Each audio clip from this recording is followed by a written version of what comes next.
مظاہر اس کی قدرت کے، بچھائے ہیں اسی داتا نے دسترخوان نعمت کے۔ تیسرے دیکھو شعر میں جلوہ آرا یعنی ظاہر ہونا، یعنی زمین پر جو بھی چیز ظاہر ہوتی ہے وہ مظاہر اس کی، یعنی ہر چیز میں ہمیں اللہ تعالیٰ ہی نظر آتا ہے۔ اگر ہم کسی چیز کی جانچ پرکھ کرنے لگے تو ہمیں یہی نظر یہی ہمارے ذہن میں بات آتی ہے کہ اس کے بنانے والا کتنا عظیم ہوگا۔ تو اسی طرح بچھائے ہیں اسی داتا نے دسترخوان، یہ داتا ہے حقیقی عطا کرنے والا۔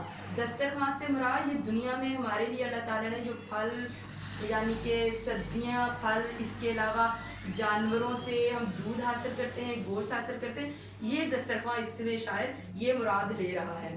یہ ہمارے لیے بہت بڑی نعمت ہے کیونکہ بن مانگے اللہ تعالیٰ ہمیں عطا کر رہا ہے۔ چوتھے میں یہ سرد و گرم، خشک و تر، اجالا اور تاریکی نظر آتی ہے، سب میں شان اسی کی ذات باریکی۔ اس کا مفہوم یہ ہے کہ ہم جو بھی چیز دیکھیں دنیا میں، چاہے خشک ہو یعنی زمین ہو، تر سمندر ہو، یا جس چار موسم ہو، ہر جگہ ہمیں اللہ تعالیٰ ہی کی ذات نظر آتی ہے۔ حفیظ جلندری ہمیں چوتھے شعر میں یہ کہنا چاہتے ہیں کہ ہم چاہے دنیا کے کہیں بھی ہم جا کے دیکھ لیں، چاہے ہم چار موسموں کا ذکر کر لیں، یعنی وہ اپنے وقت پہ آتے ہیں، وقت پہ جاتے ہیں، اور خشک و تر یعنی زمین جو ہے، ٹیلے ہے، صحرا ہے، یہ سب اور تر سمندر، ندی نالے، اور اجالا روشن اور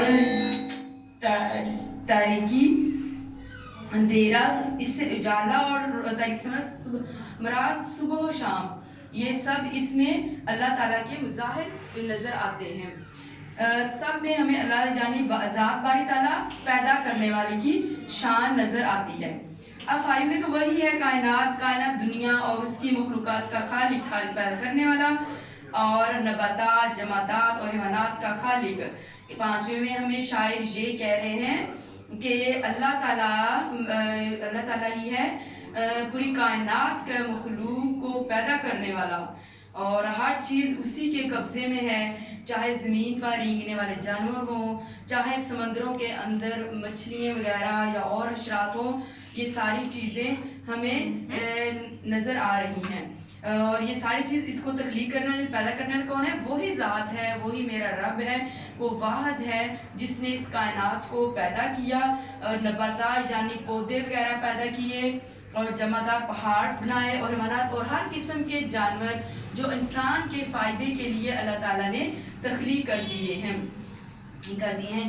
اس میں ہم لوگ یہ شعر آپ کو بتانا چاہتی ہوں، وہ غنی ہے اور محتاج زمانہ اس کا، وہ غنی ہے اور محتاج زمانہ اس کا، کبھی خالی نہیں ہوتا ہے خزانہ اس کا۔ اچھا بیٹا، آپ لوگوں نے ساتھ ساتھ میں جو میں آپ کو شعر کروا رہی ہوں وہ بھی آپ لوگوں نے یاد کرنے ہیں۔ اچھا آپ کو سمجھ آ رہی ہے نا؟ اب دیکھیں شعر نمبر 6 میں دیکھیں، وہی خالق ہے دل کا اور دل کے نیک ارادوں کا۔ نیک ارادے یعنی ہماری جو اچھی نیت ہے، وہاں تک اللہ تعالیٰ ہمیں جانتا ہے، وہی مالک ہمارا، ہمارے باپ دادوں کا، باپ دادے مراد ہمارے جو بزرگ ہیں ان کا بھی۔ اب اس کا مفہوم یہ ہے کہ اللہ تعالیٰ ہمارے دل کے نیک ارادوں کو بھی جانتا ہے اور ہمارے باپ دادوں کا خالق بھی ہے۔ اس میں حفیظ جلندری میں یہ کہنا چاہتے ہیں، اب ہم یہ نہ کہیں کہ اللہ تعالیٰ صرف ہمیں ظاہر دیکھ رہا ہے، مگر ہمارے اندر جو پوشیدہ چیزیں ہیں، اللہ تعالیٰ ظاہر باطن ہر چیز کو دیکھنے والا ہے، ہر چیز کی جان پرکھ کرنے والا ہے۔ ہم دنیا کے کہیں بھی جا کے چھپ کے کوئی کام نہیں کر سکتے، کیونکہ ہر جگہ اللہ تعالیٰ موجود ہے۔ یہ ایک مسلمان کا عقیدہ ہے، وہی مالک ہمارا اور ہمارے باپ دادوں کا، یعنی نہ صرف وہ ہمارا مالک ہے، ہمارے باپ دادوں کا، ہمارا اور ہمارے باپ دادوں کا، اور ہماری آنے والی نسلوں کا، اور ہمارے جو گزر چکے ہیں سب کا وہی مالک ہے۔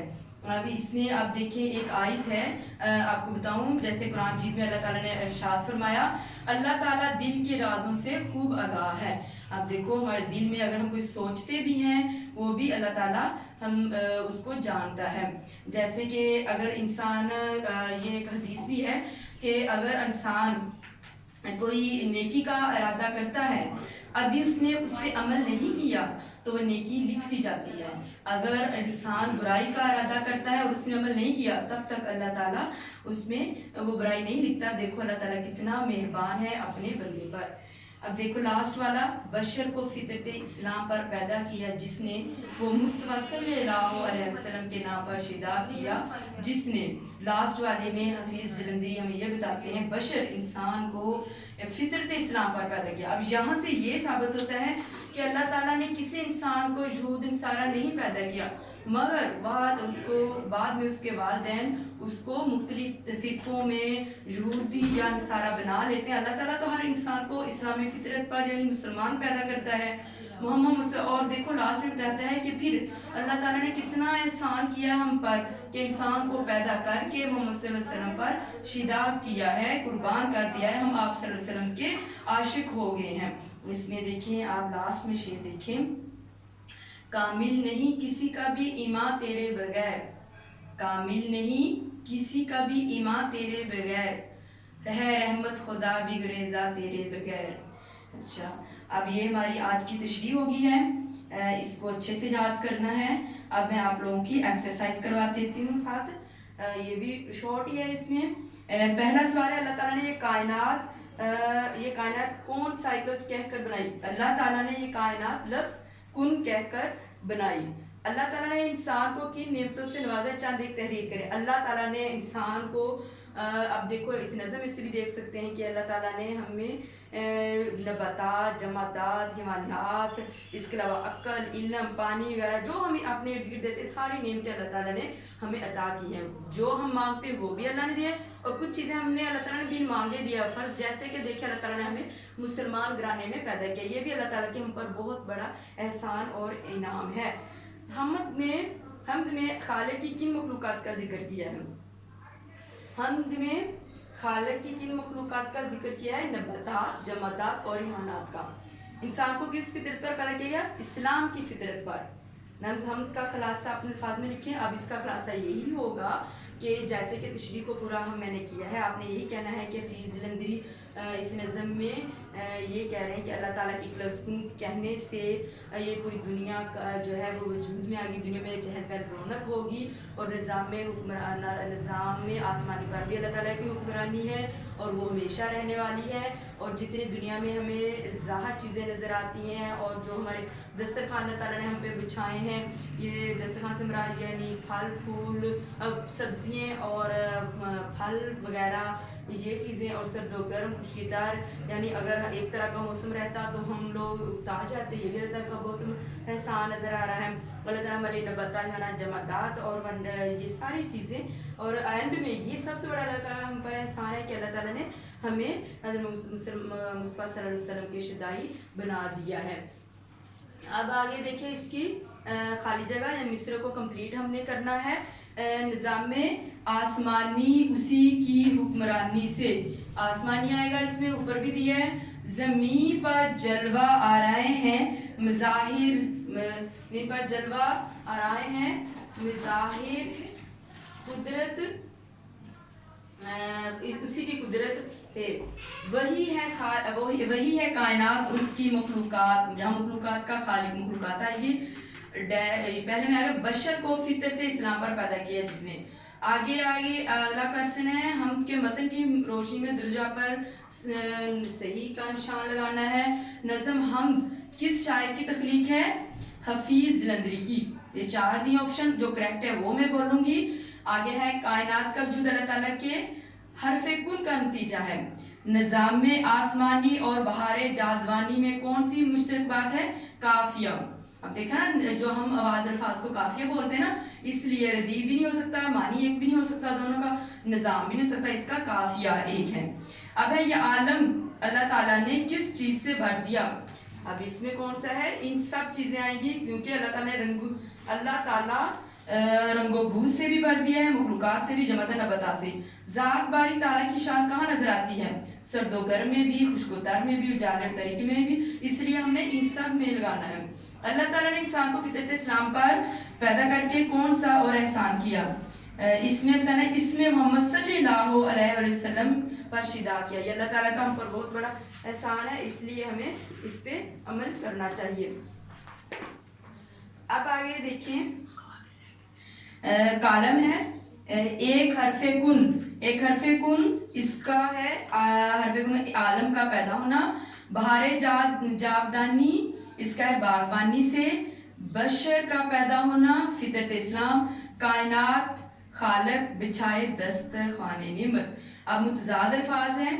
شمس قمر, سرد گرم, تر خشک, تاریکی اجالا, خالق مخلوق, ثابت ٹوٹا. آگے آپ کو سمجھ.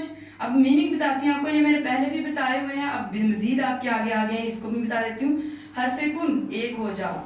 صدائے ہاؤ ہو شور کی آواز. کشاکش چہل پہل. بہار جاودانی ہمیشہ رہنے والی خوشی. بہار کا معنی خوشی بھی ہوتا ہے, بہار کا معنی شادی بھی ہوتا ہے. جلوہ آرائے ظاہر ہونا. جمادات بے جان چیزیں جیسے پہاڑ. بشر انسان. اب ہم نے مصرے کو ترتیب سے دینا ہے. یہ میں ویسے آپ کو بتا بھی دیتی ہوں اور آپ لوگ پیچھے سے دیکھ کے کر سکتے ہو. ماشاءاللہ 10 کلاس میں ہو, اتنا تو بندہ کر ہی سکتا ہے. پہلا ہے قدرت اس کی جلوہ آراں زمین پر ہیں ظاہر کے. زمین پر جلوہ آراں مظاہر اس قدرت کے. ایسے آئے گا, زمین پر جلوہ آراں ہے اس کی قدرت کے. کا خالق نباتات جمادات حیوانات اور نباتات و جمادات حیوانات کا خالق. اب آگے ہے نظام آسمانی ہے اسی کی حکمرانی سے. چوتھے میں ہے بشر کو فطرت اسلام پر پیدا کیا جس نے. آگے لاسٹ میں ہے وہی مالک ہمارا اور ہمارے باپ دادوں کا. سمجھ آ گئی اتنا. اب اس کا خلاصہ تو میں نے کروا دیا, انہوں نے 2 دفعہ دے دیا, اس کی ایکسرسائز میں بھی کروا دیا پہلے آپ کو. اب آگے ہے 9 کوسچن. ہم کے ہر شعر میں ہم آواز الفاظ موجود ہیں, ان کی نشاندہی کیجیے. ہم آواز الفاظ کو پتہ ہے قافیہ بھی اسے بولتے ہیں, جیسے کر بھر, حکمرانی, باغبانی, قدرت, نعمت, طریقے باری, یہ سارا آپ دیکھ لیں ایسے ہیں. اب اعراب ہے حرف کن. اعراب میں آپ لوگوں کے ادھر لگا دیتی ہوں, دیکھیں آپ لوگوں نے کرنا ہے, ادھر بتا دیتی ہوں اعراب.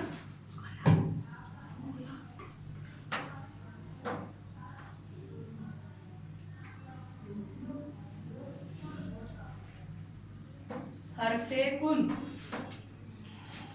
یہ لفظ ہے حرف کن. اب دیکھیں یہ کیسے ہم نے اس پہ اعراب لگانے ہیں.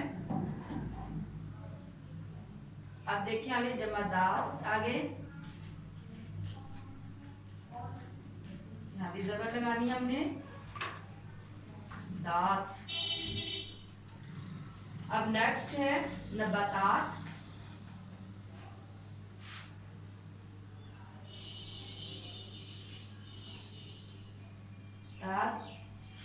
بشر,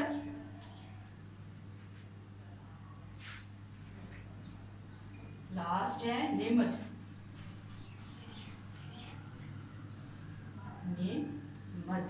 آگے سمجھ آپ لوگوں کو. اب ہمارا اگلا ہے ہم کے تیسرے اور چوتھے شعر کی تشریح جو ہے آپ لوگ کروا دی ہے. اب آگے نظم کے انہوں نے ڈیفائن ہمیں بتائی ہے, اس کی آپ کو ڈیفائن بتاتی ہوں. اچھا پہلے یہ تو آپ سارے میننگ وغیرہ آپ کو آگے نا سمجھ اس کی, تو آپ بتاتے ہیں اس کی ڈیفائن نظم کی. نظم کا لغوی معنی تنظیم ترتیب ہے.